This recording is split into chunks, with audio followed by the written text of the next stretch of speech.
चर्चा करने का मौका मिला। कल ही मैं वापस आया हूँ वर्ल्ड ट्रेड ऑर्गेनाइजेशन की मिनिस्टेरियल कॉन्फ्रेंस 12 में भारत की सफलतापूर्वक योगदान के बाद और मुझे लगा कि एक बार आप सबके भी संज्ञान में आए कि किस प्रकार से भारत ने विश्व समूह के सामने जो कम विकसित देश हैं, जो विकासशील देश हैं, उनकी चिंताओं के बारे में बहुत ही तीव्रता से, मजबूती से बात रखी। कैसे भारत विकासशील देशों की आवाज बनके, बुलंद आवाज बनके आज खड़ा है और कैसे भारत ने मल्टीलैटरलिज्म, यानी जो एक कई बार चर्चा आजकल सुनने में आती है कि विश्व समूह कुछ ज्यादा काम नहीं कर सकते, अब जो भी काम है वो दो देशों के आपसी संबंध के आधार पर ही होगा, जिसको बायलैटरल कहते हैं। एक ये बड़ी चिंता चल रही थी कि बायलैटरल ही चलेगा आगे, दुनिया बढ़ गई है और मल्टीलैटरल बॉडीज का कोई रेलेवेंस नहीं है। भारत ने अपने कुशलता से, माननीय प्रधानमंत्री नरेंद्र मोदी जी ने जो मार्गदर्शन देके हम सबको भेजा था, उसको मद्देनजर रखते हुए भारत ने, अगर क्रिकेट की भाषा में देखें तो फ्रंट फुट पे बैटिंग करी और एक विश्व ने स्वीकार किया कि भारत की बातों में तत्व है, भारत की बातों में जोर है, भारत की बातों में सच्चाई है और भारत की बातों में संवेदनशीलता है। और मैं समझता हूं कि आज जो पूरे विश्व में भारत का सम्मान है, आज जो पूरा विश्व भारत को इज्जत से देखता है, जिस प्रकार से भारत विश्व पटल पर एक उभरती हुई शक्ति के रूप में पहचाना जा रहा है, इसका श्रेय माननीय प्रधानमंत्री नरेंद्र मोदी जी को जाता है। उन्होंने एक तरफ तो वसुधैव कुटुंबकम की भावना को लगातार और बार बार उजागर किया है, the world is one family, और दूसरी तरफ जहां छोटे देशों का, गरीब देशों का, विकासशील देशों का शोषण होता है या उनके साथ किसी प्रकार का भेदभाव या अन्याय होता है, जिस प्रकार से वो भारत में हर वर्ग की चिंता करते हैं, बिना भेदभाव के पूरे भारत में हर एक को लाभ पहुंचाते हैं अलग अलग योजनाओं का, वैसे ही विश्व पटल पर कम विकसित देशों के साथ भेदभाव ना हो, उनको भी बराबर का मौका मिले, उनका भी भविष्य उज्जवल होने के लिए उनको समय मिले, उसका प्रदर्शन हमने WTO की MC-12 में देखा। अंतर्राष्ट्रीय समझौते जो मिनिस्टरियल कॉन्फ्रेंस के माध्यम से निकले हैं, वो कई वर्षों के बाद WTO ने इतने सारे निर्णय किए हैं। वैसे तो स्टेटमेंट भी 7 साल के बाद पहली बार WTO की मीटिंग के बाद निकल पाए। कई सारे विषयों पे प्रगति हुई है, कई सारे विषयों पे निर्णय लिए गए और लगभग हर निर्णय में भारत की छाप दिखती है, भारत अग्रसर दिखता है, भारत की बात उसमें प्रमुखता देखने को मिलती है और लगभग जिन जिन विषयों पे भारत की कोई जरूरतें थी या चिंताएं थी, हम 100% सफल हुए हैं अपनी बात रखने में, अपनी बात को मंजूर कराने में और आगे के लिए हमारे मछुआरों का, हमारे किसानों का, हमारे सूक्ष्म लघु और मध्यम उद्योग यानी MSME सेक्टर का, गरीबों का, हर एक की जो चिंताएं थी उसको दूर करने में और हर एक के लिए एक आगे अच्छा उज्जवल भविष्य बने, उसको सुनिश्चित करने में भारत पूरी तरीके से सफल हुआ है। हम किसी प्रकार के किसके दबाव में नहीं आए। कोई मौका नहीं था जब हमें जरा भी मजबूरी महसूस हुई। एक ताकत के साथ, मजबूती के साथ भारत खड़ा रहा। कुछ लोगों ने यह भी कहने की कोशिश की कि भारत कोई समझौता होने नहीं दे रहा है। वास्तविकता उससे बिल्कुल परे थी। वास्तविकता ये थी कि अलग अलग देश कई समझौतों पे अड़चने डाल रहे थे, ये सोच के कि भारत दब जाएगा, भारत को दबा लेंगे, भारत की बात को बुलंद नहीं होने देंगे, उजागर नहीं होने देंगे। सच्चाई ये है कि भारत विश्वास के साथ गरीब देशों की, कम विकसित देशों की, विकासशील देशों की आवाज बन के खड़ा रहा। भारत गरीबों की आवाज, किसानों की आवाज, मछुआरों की आवाज बन के खड़ा रहा। भारत ने छोटे उद्योग और आत्मनिर्भरता को प्राथमिकता दी। भारत ने हर विषय पे बहुत खुला मन, खुला दिल भी रखा, लेकिन साथ ही साथ अपनी बात को तर्क के साथ सबके सामने रखा और एक संवेदनशील देश, एक संवेदनशील नेतृत्व का परिचय पूरे विश्व ने भारत का देखा। मैं धन्यवाद दूंगा कि माननीय प्रधानमंत्री नरेंद्र मोदी जी ने जो टीम वहां गई थी उसको समय समय पे मार्गदर्शन दिया, हमारा हौसला बढ़ाया, हमें हिम्मत दी कि हम आप सबकी चिंता, आप सबकी बातों को वहां पे ठीक से रख सके। हमारे ऊपर विश्वास किया कि हम भारत के हितों को वहां पे संरक्षण कर पाएंगे। और मैं समझता हूं कि आज पूरी तरीके से विश्व भी स्वीकार करता है कि भारत ने अपनी सब चिंताओं को भी संभाला, लेकिन साथ ही साथ विश्व की चिंताओं को भी मद्देनजर रखते हुए अच्छे निर्णय लाने में वर्ल्ड ट्रेड ऑर्गेनाइजेशन में नेतृत्व दिखाया, नेतृत्व किया। छोटे बड़े समूह में वहां पे अलग अलग चर्चाओं में भारत ने अपनी बात भी रखी, साथ ही साथ दूसरों की बात समझते हुए विषयों को अंतिम छोर तक लेके गए, निर्णय तक लेके गए। और अब भारत के प्रति एक अलग रिस्पेक्ट, एक अलग इज्जत के नजरिए से पूरा विश्व देखता है। भारत को डील मेकर के रूप में आज पहचाना जाता है, डील ब्रेकर नहीं। विश्व समझता है कि भारत जब कोई विषय उठाता है तो सोचे समझे विषय को रखता है, तर्क के साथ रखता है, देश हित और विश्व हित को सामने रखता है उसको, और विश्व के लिए जो अच्छा है उसी की बात भारत विश्व के सामने रखता है।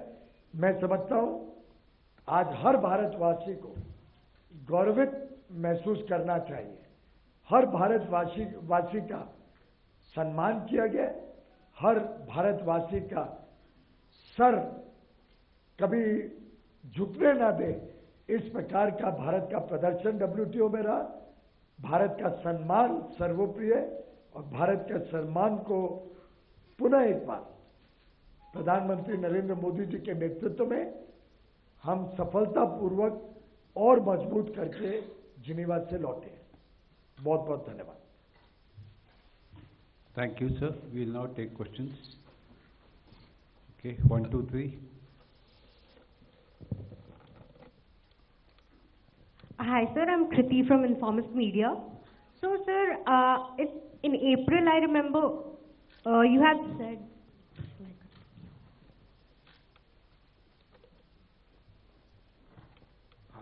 Please. Yes, sir. So, in April, I remember you had said that India needs to have a strong rupee for wider good in foreign trade. So, rupee was today. We are talking about the World Trade Organization. Okay. Sir, still, I would want to finish the question. I had clarified that we will be taking questions on the WTO conference only. और कोई? 105.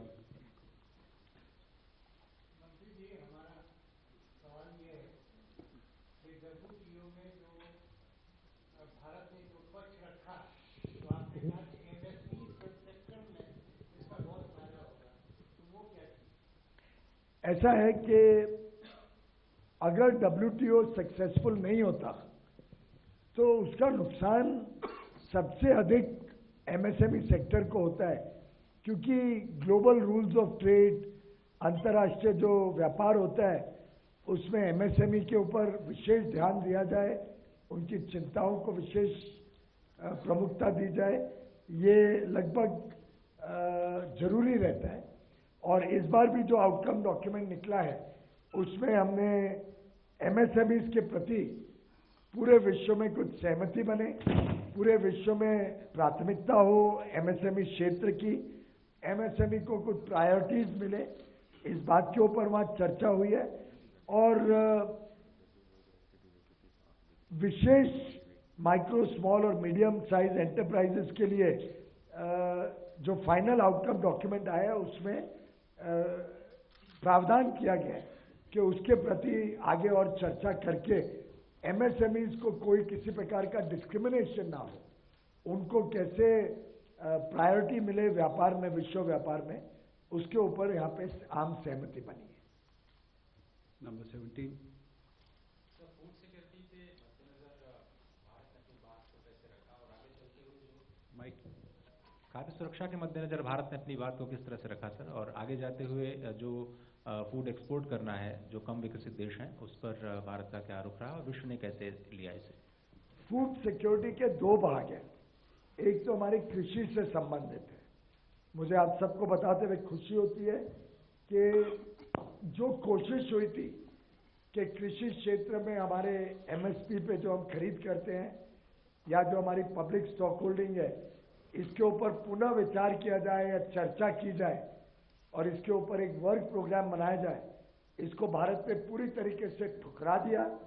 हमने कहा कि जो निर्णय 2015 में हुआ था, जिसमें तय हुआ था कि भारत MSP पे खरीद सकता है, भारत के पब्लिक स्टॉक होल्डिंग पे कोई आंच ना लगे और FCI के भंडारण के ऊपर उसके लिए जो खरीदा जाता है उस पर किसी प्रकार का कोई डिस्प्यूट या प्रश्न नहीं उठा सकता है, उस बात पे हम अड़े रहे और उसके कारण पुनः एक बार ये रीएस्टैब्लिश किया गया कि there is a peace clause और पब्लिक स्टॉक होल्डिंग पे कोई प्रश्न नहीं उठेगा। सरकार MSP की खरीद आगे भी लगातार जैसे चल रही है वैसे चालू रखेगी। जो सब्सिडीज हम देते हैं, चाहे वो 6,000 रुपये प्रधानमंत्री कृषि सम्मान योजना के तहत हर किसान को देते हैं, चाहे सस्ते में या कुछ राज्य मुफ्त में बिजली देते हैं, चाहे फर्टिलाइजर पे जो हम सब्सिडी देते हैं हमारे किसानों को, चाहे सस्ते में हम ऋण देते हैं, इन सब विषयों के ऊपर पूरी तरीके से भारत के पक्ष को स्वीकार किया गया है।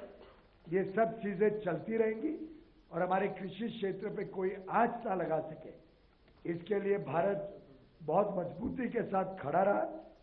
कुछ बड़े देशों ने कोशिश की कि इसके बारे में हमें प्रश्न पूछा जाए, पर मुझे आप सबको बताते हुए खुशी है कि भारत के किसान पूरी तरीके से संरक्षित है और प्रधानमंत्री मोदी जी का ये निर्देश था कि इसमें 1 इंच भी ढिलाई नहीं होगी और कोई समझौता नहीं किया जाएगा जो हमारे किसानों के हित में नहीं है। जहां तक फूड सिक्योरिटी की बात है, विश्व में हम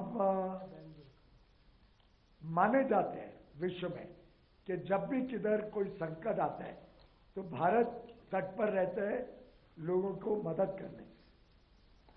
कोविड के दौरान भी देखा गया, चाहे वो दवाइयां हो या खाद्य के पदार्थ हो, जिस जिस देश ने भारत से मांगा हमने उनको पर्याप्त मात्रा में दी। वैक्सीन हो, दवाइयां हो, गल्फ कंट्रीज ने खाने पीने का सामान मांगा तो हवाई जहाज से भेजे गए plane loads of food stuffs Bharat से अलग अलग गल्फ कंट्रीज में गए। आज भी चाहे वो UAE हो, इजराइल हो, चाहे वो ओमान हो, बांग्लादेश हो, इजिप्ट हो, अलग अलग देशों को भारत अनाज दे रहे। तो मैं समझता हूं कि भारत ने बहुत अच्छी भूमिका विश्व को मदद करने की रखी है, आगे भी रखेगी।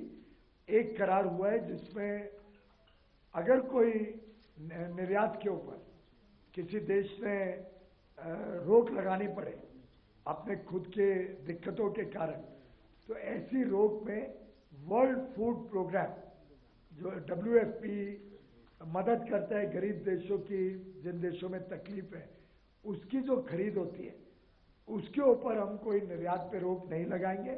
मैं समझता हूँ ये अच्छी बात है। वर्ल्ड फूड प्रोग्राम जिन देशों को मदद करता है वो वास्तव में बहुत ही पीड़ित देश होते हैं और उनको कभी कोई जरूरत पड़े तो भारत तो वैसे भी तत्पर रहता है। हाल में ही अफगानिस्तान को जरूरत थी, वर्ल्ड फूड प्रोग्राम ने 2 लाख टन का ऑर्डर दिया, भारत ने बिना विलंब किए उसको स्वीकार किया। और आपने तो देखा होगा जो पहला लॉट गया 10,000 टन का, कितना हर्ष और आनंद था अफगानिस्तान में, कितनी अच्छी क्वालिटी का माल वहां पे गया, वो लोग कितना खुश थे उससे। इसी के साथ लेकिन एक जरूर क्लॉज हमने भारत ने कहा था जो रखा गया है कि अगर कभी कोई विषय ऐसा हुआ जिसमें हमारे खुद की सिक्योरिटी, फूड सिक्योरिटी या भारत की जरूरतों की तकलीफ हो जिसके कारण हमें निर्यात को रोकना पड़े, तो भारत के पास वो भी फ्लेक्सिबिलिटी है, हमारे पास वो भी रहेगा कि अगर हमें खुद की जरूरत ज्यादा लगती है तो प्राथमिकता होगी, तब हम वर्ल्ड फूड प्रोग्राम में भी मना कर सकते। धन्यवाद। 32. Sir, yes. So you had some agreement on patents about the vaccines to be exported. So which are the countries where you are going to have these exports of the vaccines, sir? The patent. इसमें vaccines कोई खरीदना चाहे export में से तो that is permitted, whoever wants to buy from India. In fact, we have offered to the whole world very affordable vaccines. What we have decided in WTO is about vaccine technology, the TRIPS waiver clause.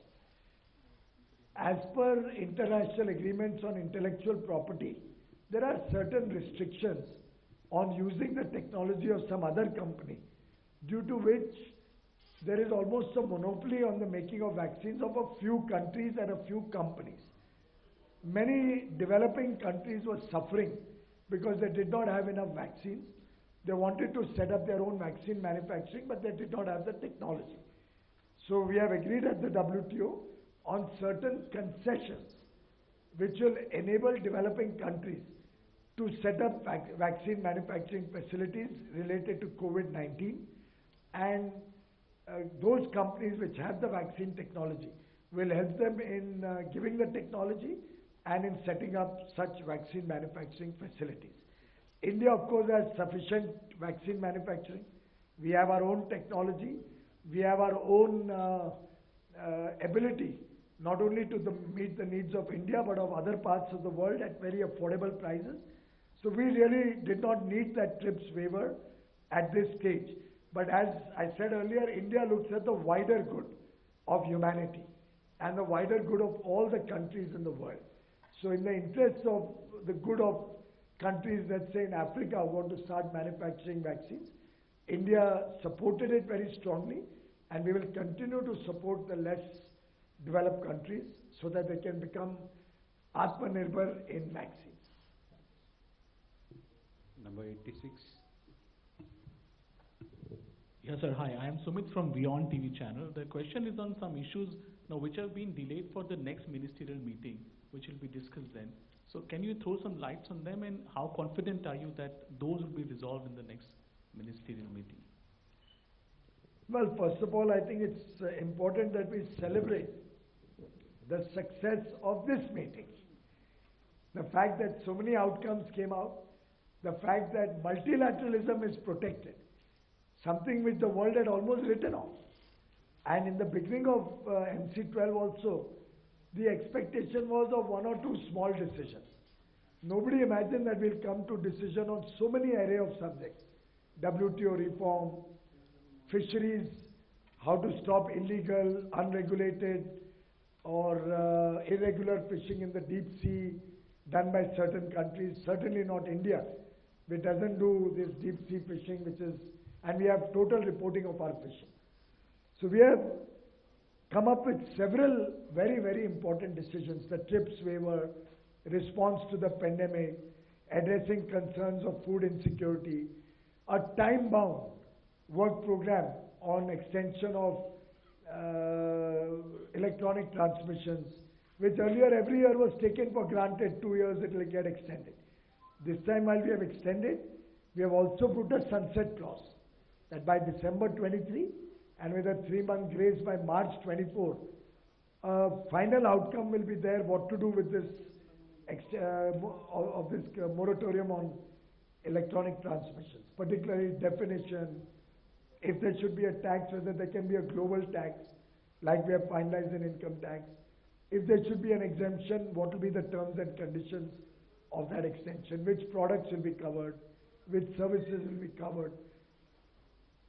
Similarly, on fisheries, we've discussed that in the next 4.5 years, we'll try to go to the next level, so that all those countries who have actually hurt the fish stock in the world, because of their overfishing, the fish stock is getting depleted. Not India. Because India, our traditional fishermen fish in a very sustainable way. We are the only country in the world which stops fishing for 2 months in a year. Arabian Sea, I think from April to June, and or Bay of Bengal from April to June, and Arabian Sea from June to July. For 60 days, we are so conscious of our responsibility towards sustainable fishing that when the fish is breeding, we don't do fishing in India. This is the level of our respect for environment and nature. And therefore, when I said this to the rest of the world, it was widely appreciated, and that will be now discussed going forward. We believe that countries like India should get policy space to develop our fishermen, give them subsidies or support to become prosperous, and particularly when the world's biggest challenge is irregular and illegal fishing, unregulated and unreported fishing, deep sea fishing. We thought that is the first challenge we have to address, and therefore that agreement, which was our priority, has been accepted, and on other issues we'll have discussions. As regards being confident, I am a born optimist. So I always believe that solutions can be found if the intention is pure and there's fair, equitable and balanced outcomes. Which is why I say that this WTO success largely is because of India's leadership. This WTO is successful because we helped navigate everybody's viewpoints, the developed world and the developing countries. We brought them together to bring a consensus which was fair, equitable and balanced. 263. मैं Manoj economy India से। मंत्री जी, मेरा एक सवाल है कि एक agriculture sector में जो एक पेरेनियल इशू है वो WTO के हवाले से क्या भारत इसे रेज नहीं कर सकता कि चाहे हमारा डोमेस्टिक फार्मर हो, एग्रीकल्चर प्रोड्यूसर हो या वर्ल्ड वाइड हो, वो कॉस्ट प्लस प्राइसेस नहीं पा पाता है, क्योंकि कॉन्ट्राडिक्शन है पॉलिसीज में। जो डेवलप्ड कंट्री हैं, अमेरिका, जापान, कनाडा, वो प्रोड्यूसर को सब्सिडी देते हैं अप टिल 70%, और हमारे इंडिया में जो प्रोड्यूसर की सब्सिडी है इन एक्चुअल बेस वो -2 है। हम सब्सिडी जरूर देते हैं, फूड सब्सिडी, लेकिन वो कंज्यूमर सब्सिडी है। और जब इस हवाले से जो प्रोड्यूसर सब्सिडी जो देते हैं डेवलप कंट्री, तो इंटरनेशनल प्राइस हमेशा कम होता है फूड ग्रेन का, तो हम उसे इंपोर्ट ना करें, उसको लेकर के हम प्रोटेक्शन देते हैं अपने डोमेस्टिक प्रोड्यूसर को। और आज जबकि वर्ल्ड वाइड प्रोडक्शन कम हुआ है, तो हमने एक्सपोर्ट को लेकर के प्रोटेक्शन दिया है कि हमारे यहाँ डिमांड सप्लाई में मिसमैच ना हो जाए। तो जो डेवलप कंट्री है वो प्रोड्यूसर को कॉस्ट प्लस प्राइसेस दें, और हमारे इंडिया में भी कॉस्ट प्लस प्राइसेस दिया जाए, न कि इनपुट सब्सिडी की जो कन्वेंशनल पॉलिसी है 50 सालों से, जो ज़्यादा करप्शन रिडन है। और इसी को लेकर के अभी आंदोलन भी हुआ कि MSP को लीगलाइज करो। तो ये जो मिसमैच है इंटरनेशनल कॉन्टेक्स्ट में और डोमेस्टिक कॉन्टेक्स्ट में, इसको WTO को हवाले में आप कैसे देखते हैं? ऐसा है, आपने तो पूरा एक लंबा एग्रीकल्चर के ऊपर प्रवचन दिया। वास्तविकता ये है कि भारत में WTO के अंदर जो हमारे पास आज के दिन चल रहा है उसको पूरी तरीके से प्रोटेक्ट करना, ये हमारी प्राथमिकता थी, जिसको हमने सफलतापूर्वक इस मिनिस्टरियल कॉन्फ्रेंस में किया। किसी प्रकार का आहत नहीं आने दिया जो भारत में चल रहा है उस पर। और रही बात आपने जो बाकी आपकी चिंताएं बताई, उसके लिए आपको उरुग्वे राउंड जो 1984-85 से लेके चला था, 86-87 में जो नियंत्रण लगाया गया भारत के ऊपर और अन्य देशों के ऊपर, जिसको फिर 94 में उस समय की तत्कालीन सरकार ने स्वीकार किया। तो ये प्रश्न आपको उस समय के लोगों को पूछना पड़ेगा कि कैसे उन्होंने भारत के हितों को कॉम्प्रोमाइज किया उरुग्वे में 84-86 पीरियड में, और फिर उसको पूरी तरीके से स्वीकृत किया 94 के पीरियड में जब WTO का निर्माण हुआ। तो वो गलतियां जो हुई थी उस समय, उससे बचाने के लिए हम संघर्ष कर रहे हैं। और जो उस समय गलतियां कृषि में हुई थी वो मछुआरों के साथ ना हो, उसको हमने सफलतापूर्वक इस मिनिस्टेरियल में लड़ाई लड़ी और सफल हो के आए। नंबर 11। सर, फिशरमैन की बात हो रही है। बॉर्डर पे हमेशा कंट्रोवर्सी बनी रहती है पड़ोसी देशों से। कभी हमारे फिशरमैन उनको किडनैप कर पकड़ ले, गिरफ्तार कर लेते हैं, कभी हमारे यहाँ ऐसा होता है। तो क्या उस बॉर्डर के लिए भी कहीं कोई ऐसा डिस्कस हुआ इस मामले में कि बॉर्डर पे सोल्यूशन हो? भाई साहब, वो एक अलग UN की संस्था है जो उस विषय के ऊपर चिंता करती है। वर्ल्ड ट्रेड ऑर्गेनाइजेशन में वो विषय डिस्कस नहीं। 175। Congratulations, sir, for your excellent show. And my question is that these negotiations have been happening for a long time, and there has been a stalemate. So, what was different this time? As you said, that India has been leading the developing countries for in their right on various issues. What clinched the issue this time? And going forward, do you see actual reforms happening in the WTO? Well, I think the fact that over the last few years, Prime Minister Narendra Modi has been able to show the growing strength of India to the rest of the world. The fact that his leadership at the world stage today is so preeminent that the world respects his views, respects India's point of view on almost every body, international body. The fact that India is today now recognized as the voice of the developing world, and the world also sees that everything that we say is logical, is fair, is for the good of humanity, for the good of the world. The role that India has played in different multilateral and global bodies, be it G20, be it WTO, UN, be it World Health Organization, in various bodies. The fact that India's voice is the voice of the less developed countries and developing world. India's voice is fair, balanced, for the good of humanity, for the good of global good. This is now being recognized in all fora. And therefore at the WTO ministerial also, when India spoke its mind, initially some people thought we were being naysayers, or we were causing WTO to fail or not come out with any decisions.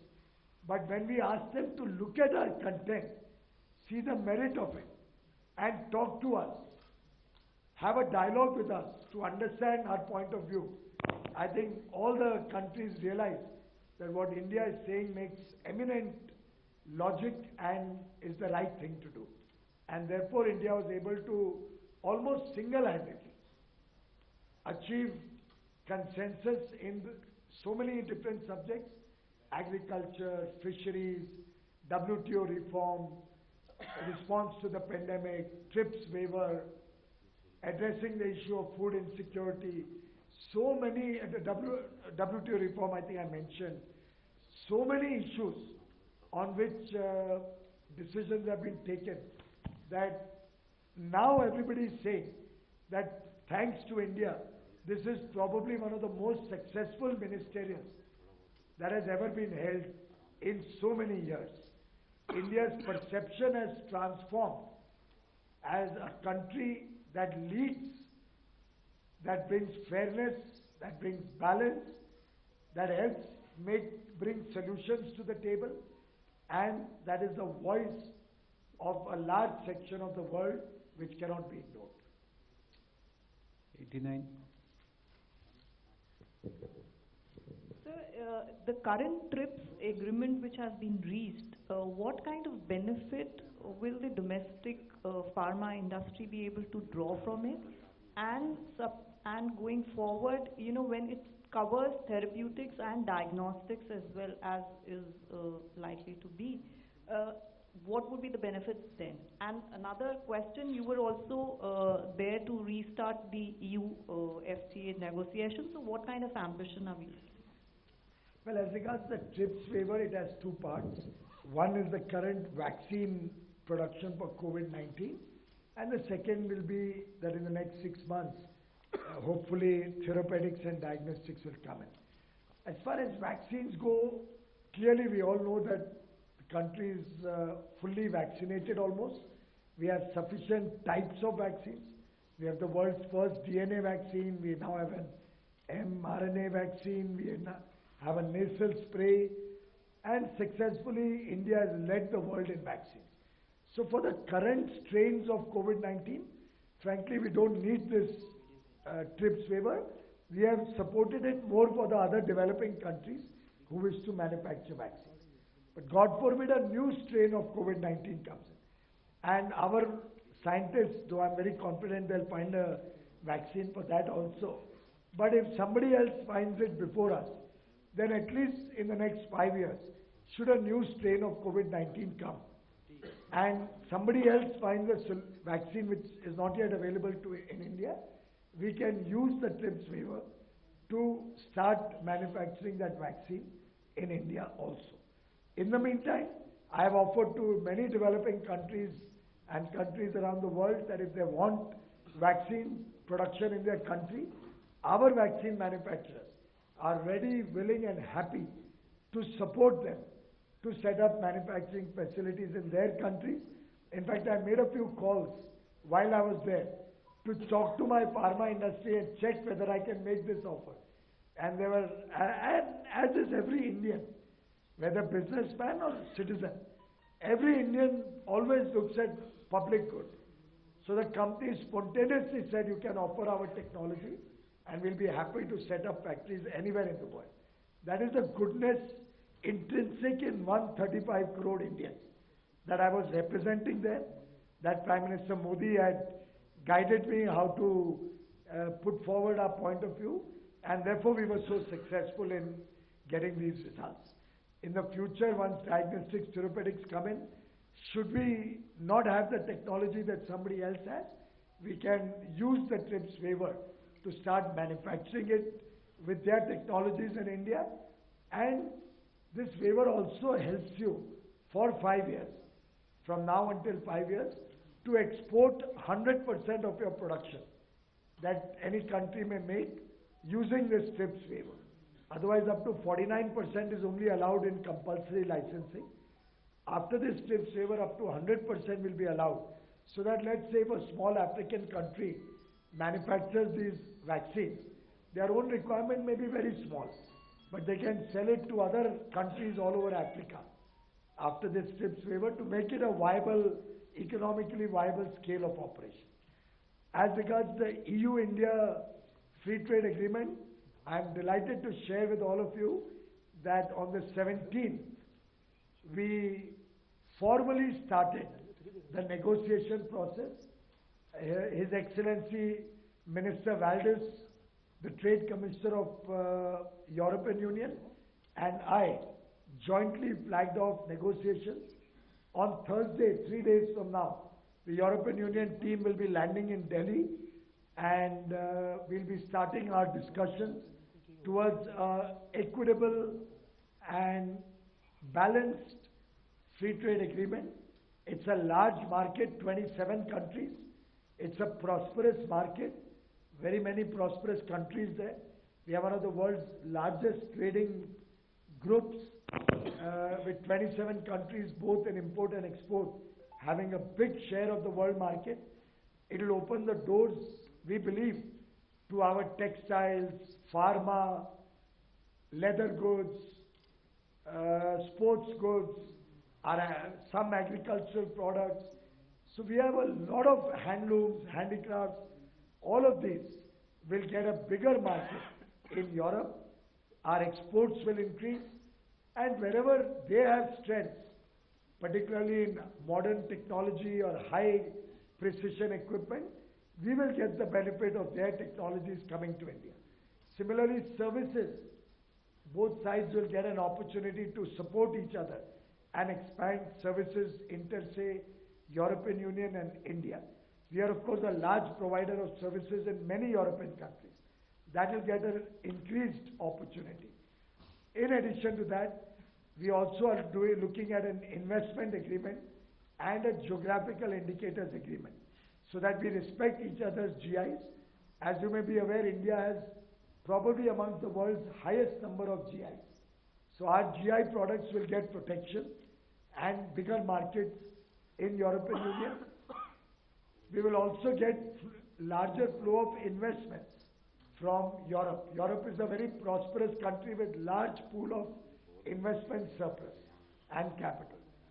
So it is a win-win for both countries. I believe it is in the interest of India, our Indian businesses, our Indian MSMEs, our Indian farmers, that this agreement happens.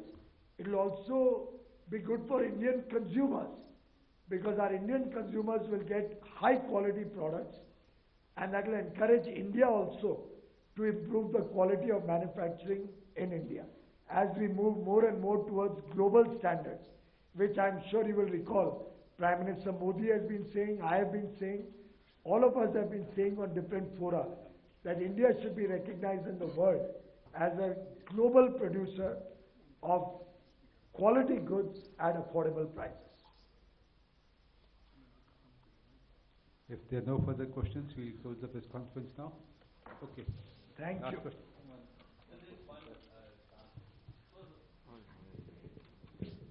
Sir Himanshu NDTV से एक बात जो बहुत प्रमुखता से भारत की तरफ से कही गई, आपने भी कहा, हमने रिपोर्ट भी किया कि कोविड महामारी के दौर में WTO अपनी जिम्मेदारी का निर्वहन नहीं कर सका। वहां पर क्या मैंने कब कहा ये? नहीं, आप मेरे मुंह में शब्द मत डालिए। आप में से किसी ने सुना मैंने कहा है? नहीं, तो जरा जो मैंने शब्द इस्तेमाल किया, शायद आपका कैमरा हो तो नहीं सॉरी, देख के बोलना। नहीं सॉरी, ये था कि सर WTO को वहाँ पे बैठक में क्या आपको लगता है कोई नई थिंकिंग नजर आए कि भविष्य में इस तरह की अगर महामारी आती है तो WTO को आगे क्या करना चाहिए? और दूसरी बात सर कि जो खाद्य सुरक्षा को लेकर जो चिंताएं हैं वो कहाँ तक दूर हो पाई है, क्योंकि बहुत सारे देशों ने रिस्ट्रिक्शंस लगाए हैं और जो गरीब देश हैं उन तक सही अनाज पहुँचे, इसको लेके क्या आपको लगता है वहाँ पर कोई नई थिंकिंग सामने आई कि किस तरह से खाद्य सुरक्षा के संकट से निपटा जाए? स्वाभाविक है कि WTO भी इवॉल्व कर रहा है समय के साथ, और उसका परिचय आपको मिलता है WTO रिफॉर्म का। पूरा हमने एग्रीमेंट किया कि WTO के जो काम करने के ढंग है, तरीके, तौर तरीके हैं, जब 35 साल होगा, जब 27 साल 28 साल हो गए हैं, तो एक बार पुनः विचार करना चाहिए। और खासतौर पे एक तरीके से WTO गैट से ड्रॉ करता था, तो एक तरीके से तो 60-70 साल हो गए ये तरीके काम करने के तरीके के। तो WTO रिफॉर्म को फास्ट ट्रैक करने का निर्णय लिया गया, लेकिन भारत ने जो बात रखी थी कि WTO का रिफॉर्म WTO ही तय करेगा, कोई बाहर वाला नहीं बताएगा, और उसमें कंसेंसस का प्रिंसिपल, और जो गरीब और विकासशील देशों के लिए, लेस डेवलप्ड और डेवलपिंग कंट्रीज के लिए स्पेशल एंड डिफरेंशियल ट्रीटमेंट मिलते हैं, SNDT जिसको बोलते हैं। इन विषयों को, जिसको बेसिक प्रिंसिपल्स ऑफ WTO कहते हैं, उसको सुरक्षित रखने में भारत सफल हुआ। तो एक प्रकार से नई सोच तो लगातार रहनी चाहिए, हर संस्था को रखनी चाहिए, अंतर्राष्ट्रीय हो या देश के अंदर हो।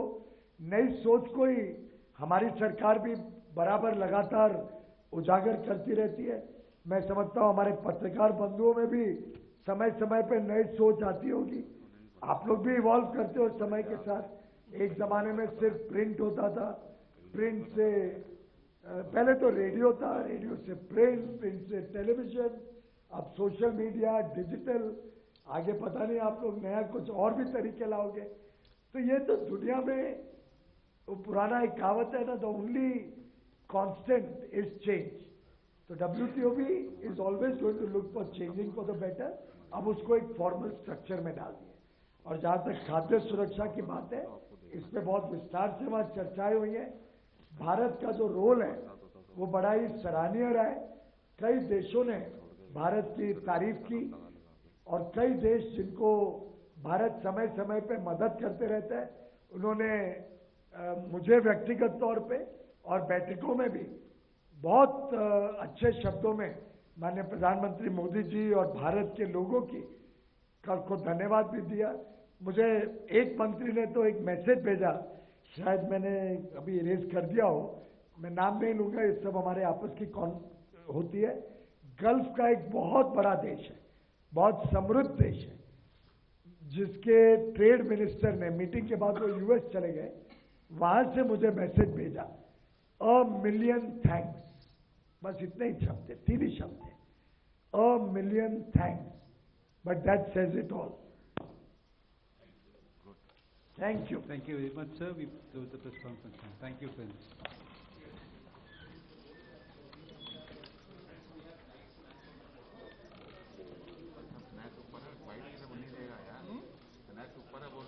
इधर को लाइव डाल